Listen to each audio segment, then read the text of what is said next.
장사의 수중에 화살로 키우기. 잭 푸닌의 자녀 양육 및 가정 설교 모음. 우리들 중에 많은 분들이 집에 자녀가 있으신데요. 우리는 부모로서 우리 책임에 대해 생각해 보기 원합니다. 왜냐하면 자녀는 하나님이 우리에게 주신 큰 보물이기 때문입니다. 하나님이 우리에게 자녀를 주신 데는 목적이 있습니다. 시편 127편 3절을 보시겠습니다. 자녀는 하나님이 주신 선물이요. 왜 하나님께서는 이 선물을 우리에게 주셨습니까? 이것을 이해하는 것이 중요합니다. 이 구절은 아주 잘 알려진 구절이죠. 자녀들은 주님이 주신 선물입니다. 제가 어떤 부모에게 이 아이가 주님이 주신 선물입니까? 물어보면 그들은 네, 맞습니다 라고 대답합니다.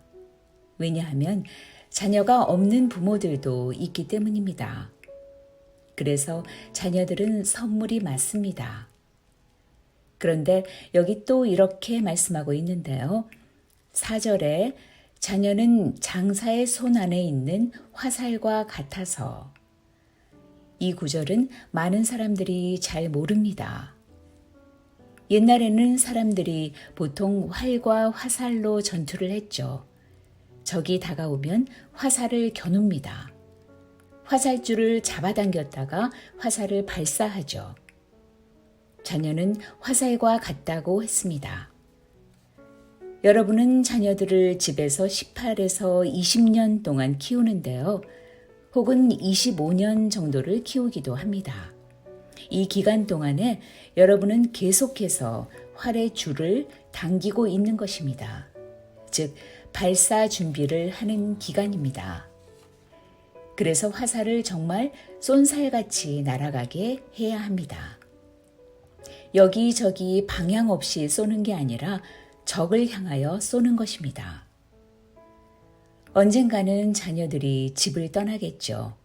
그들이 결혼하고 직장으로 멀리 떠나는데 그때가 당겼던 활줄을 놓는 때입니다.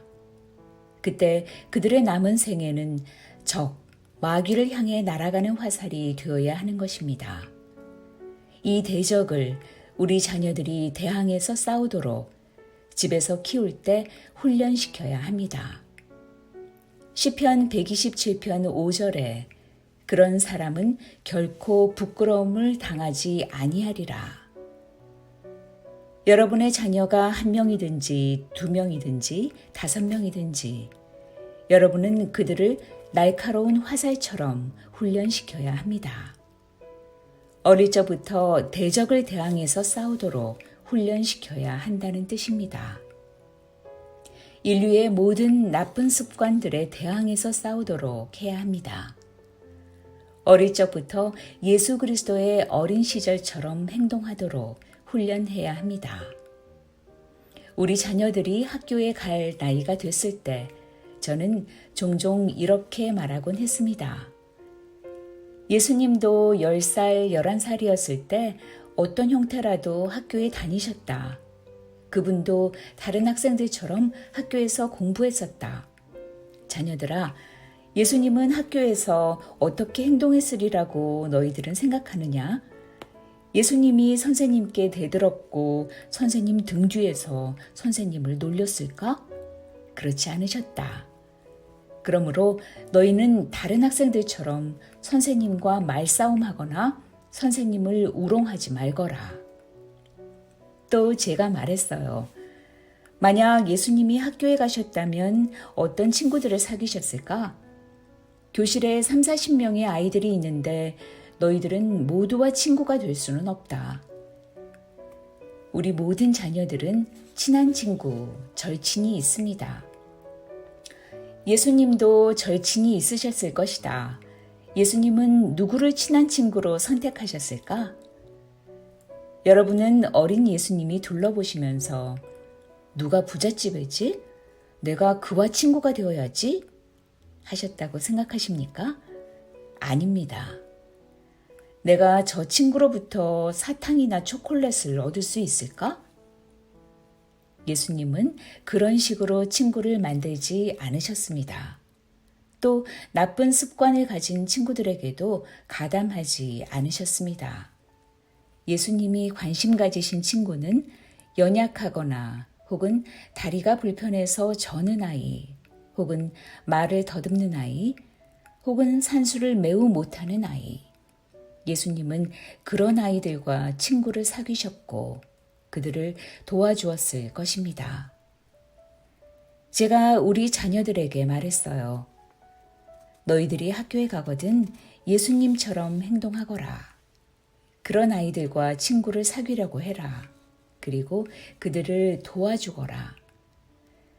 너희들이 어려서부터 예수님처럼 되려고 한다면 너희들은 자라서 성인이 되면 예수님처럼 될 것이고 예수님처럼 설교하게 될 것이다.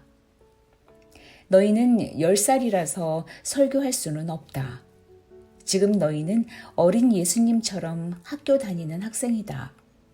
다른 학생들에게 착하게 굴고 그들을 도와주어라. 그래서 우리 모두는 우리 자녀들을 가르칠 수 있습니다. 비록 우리 아이가 반에서 1등은 하지 못하더라도 그렇지만 다른 아이들에게 친절하게 행동하는 것을 배울 수 있습니다. 예수님이 마귀에 대항해서 싸우셨듯이 여러분의 자녀들도 대적에 맞서서 싸우는 화살이 될 수 있습니다. 그러므로 자녀들은 하나님의 선물임을 기억하십시오. 그렇다면 여러분 부모들은 그 자녀가 사탄을 대항해서 싸우는 화살로 키울 책임이 있습니다. 어려서부터 자녀들에게 올바른 길을 가르치고 예수님을 따르도록 하십시오. 하나님이 우리에게 자녀를 주신 것은 놀라운 일입니다. 우리는 모든 세대가 예수 그리스도의 제자를 생산해내기를 원합니다. 세대가 계속 지나가도 교회에 예수님의 제자들이 언제나 있어야 합니다. 우리는 한때 모두 아주 어린 아기였습니다. 제 부모님이 어릴 적에 저를 위해 기도해 주셨어요. 제가 2개월 되었을 때는 한 하나님의 종이 저를 안고는 그의 이름은 버싱 형제입니다. 그가 저를 자기 팔에 안고서 그때가 1939년이었어요. 제게 손을 대고 기도해 주셨습니다.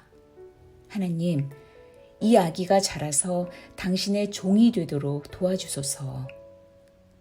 당시 우리 아버지는 그 말을 이해하지 못하셨어요. 그러나 후에 제가 주님의 종이 되기로 결정했을 때 그제야 아버지는 그 기도를 이해하셨습니다. 여러분의 자녀들을 위해서 기도해 주십시오. 모든 아버지들은 자녀들에게 손을 얹고서 기도해 주십시오. 아버지와 어머니들은 기도해 주십시오. 주님, 우리 자녀들이 예수님의 제자가 되게 해주세요. 저는 그 기도를 우리 네 자녀를 위해 늘 했습니다. 이제 그들은 다 자랐지만 여전히 저는 그들에게 손을 얹고 기도해 줍니다.